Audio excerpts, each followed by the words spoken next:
Seringnya kita mengenal atau mengetahui sesuatu benda atau barang atau hewan ya, tapi tanpa kita tahu asal muasalnya atau dari mana asalnya, apa dari negara kita sendiri atau dari luar ya. Seperti misalnya bakso.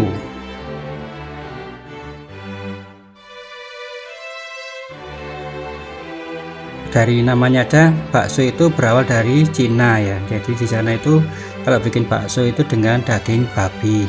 Kalau kita ke Indonesia, kalau di Indonesia itu baksonya itu dengan daging sapi ya. Jadi kita awalnya tidak tahu kalau bakso itu asalnya dari Cina ya. Seperti juga kue putu ya. Kue putu itu juga ternyata berasal dari Cina juga. Dan yang lebih populer lagi sate itu asalnya adalah dari Arab ya. Itu artinya sate itu artinya daging kambing yang dibakar, artinya gitu. Jadi kalau di Indonesia akhirnya jadi ada sate ayam, sate kambing, padahal sate itu artinya adalah daging kambing yang dibakar.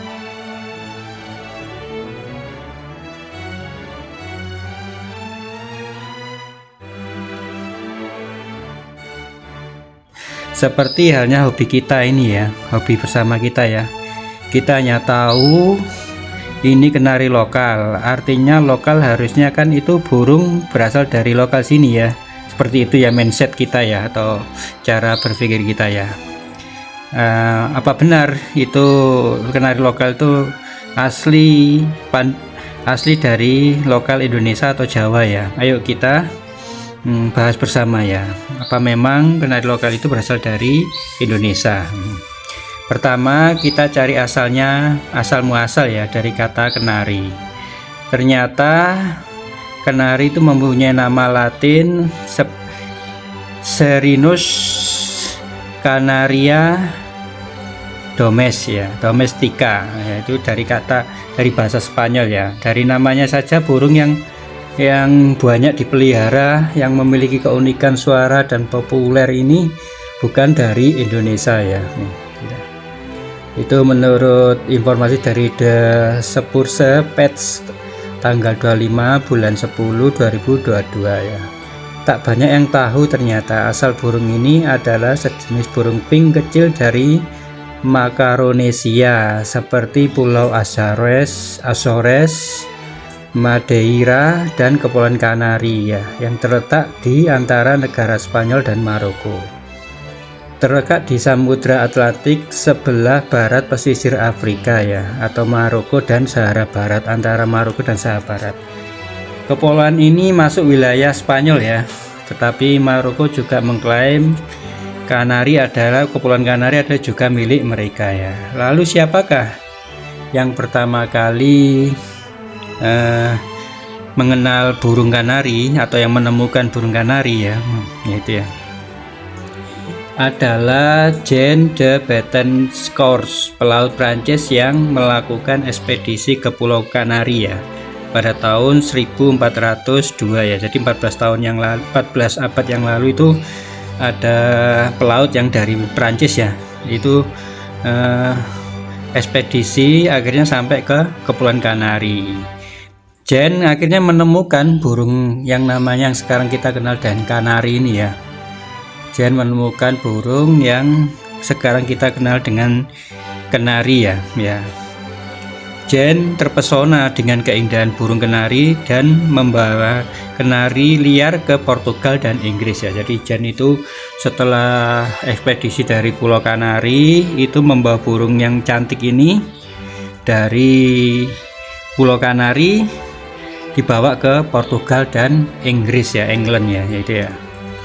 Pada tahun 1492 Spanyol mulai menguasai pasar kenari ya, karena menurut Spanyol ini Pulau Kanari adalah dekat dengan mereka ya, jauh dari Prancis tapi dekat dengan mereka. Kenapa kok malah orang Prancis yang kenal dahulu? Makanya pasarnya dikuasai akhirnya oleh Spanyol ya. Tetapi pihak Italia lah yang cerdas, yang pihak pihak Italia itu yang mengembangkan dan mengekspor ke negara-negara Eropa lainnya. Jadi dari tangan Italia lah ya, akhirnya burung kanari itu menyebar sampai ke seluruh Eropa gitu ya, seperti itu pemirsa ya. Dan kan karena ngambil terus ke Pulau Kanari ya, akhirnya mereka berpikir alangkah baiknya burung ini di penangkaran saja ya, ditangkarkan ya gitu ya. Nah, penangkaran burung ini mulai dikembangbiakkan sejak abad ke-17. Sejak saat itu kenari telah mengalami berbagai mutasi ya, yang dipengaruhi oleh iklim negara. Jadi iklim negara itu mempengaruhi, akhirnya burungnya kecil besar kecilnya atau bulunya itu bisa berubah ya, bisa mutasi gara-gara iklim ya, iklim negara masing-masing ya.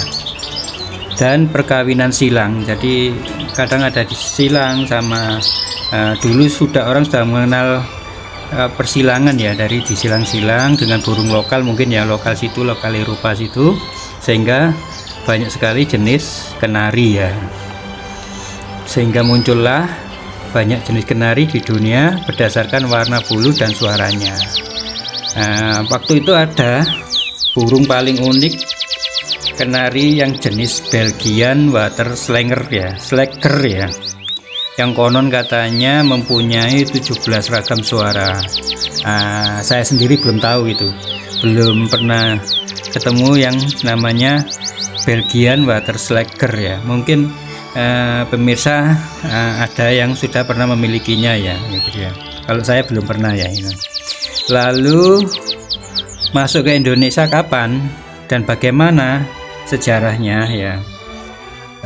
Di Indonesia kenari dibawa oleh orang-orang Belanda ya, bangsa yang konon menjajah Indonesia selama 350 tahun ya.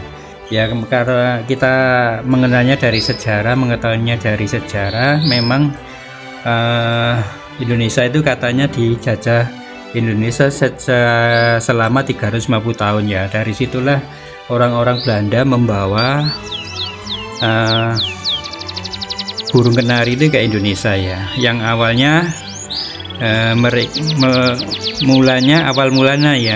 mulanya berdagang mencari rempah-rempah di Nusantara dengan serikat dagangnya yang terkenal yaitu VOC ya. Dulu itu Belanda punya serikat dagang besar mendominasi perdagangan dunia, namanya VOC ya. Awalnya beredar di Jakarta, Bandung, dan Surabaya. Pada tahun 1939 kenari dianggap sebagai burung miliarder ya, burung mahal maksudnya ya, karena waktu itu kenari jenis Harser dihargai sekitar 15-20 golden ya, sedangkan upah pekerja waktu itu hanya 15 golden ya, jadi per bulan. Bayangkan para pekerja waktu itu hanya berangan-angan saja ya, atau berandai-andai mempunyai burung kenari ya, gitu ya, karena mengingat daya belinya. Kalau mereka ngotot beli ya, upah satu bulan tuh habis hanya untuk beli satu burung ekor kenari ya, gitu ya. Itu seperti itu pemirsa. Tadi burung kenari waktu itu hanya dimiliki oleh orang-orang kaya ya, seperti itu, atau orang-orang bule ya, orang Belanda ya. Burung tahun 1943 sampai 1945 Jepang kan datang mengusir Belanda ya, menduduki Indonesia ya. Itu mereka memusnahkan burung-burung kenari ini karena mereka menganggap burung kenari ini adalah identik dengan Belanda. Jadi Jepang waktu itu ingin merubah pandangan atau mindset ya, kalau Belanda itu ada di pulau-pulau Indonesia ya, pulau-pulau Nusantara ya, terutama terkhusus di Jawa ya, seperti itu. Jadi mereka menghancurkan, memusnahkan kenari untuk menghilangkan pengaruh dari Belanda ya, gitu ya. Pada tahun 1949 Indonesia kan merdeka ya, jadi merdeka dan terlepas dari agresi militer Belanda. Burung kenari ini kembali masuk Indonesia lewat Jakarta, lagi-lagi lewat Jakarta, Bandung, dan Surabaya ya. Jadi tapi mereka dari hanya perdagangan aja lewat situ ya. Tetapi untuk makanannya itu kita mesti tetap impor waktu itu ya, sehingga orang-orang tertentu aja yang bisa memeliharanya, karena pakannya saja mahal karena harus mendatangkan dari Eropa sana ya gitu ya. Dan pada tahun 1952 baru ada orang yang mencoba penglokalan kenari. Maksudnya itu dicoba dikasih makan makanan yang ada di Indonesia ya, dan terutama di Pulau Jawa ya.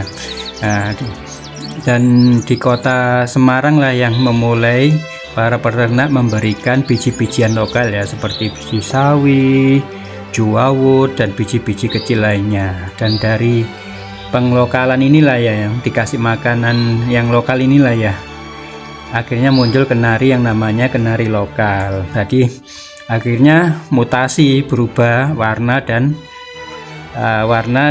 ukurannya ya, size-nya ya, jadi akhirnya jadi kecil ya. Terus akhirnya bulunya juga berubah. Itu juga dipengaruhi iklim ya, iklim Indonesia ya, makanan dan persilangan. Jadi sudah makannya dirubah, makanannya diganti, iklimnya juga berpengaruh, dan disilang-silang lagi di sini seperti itu ya pemirsa ya.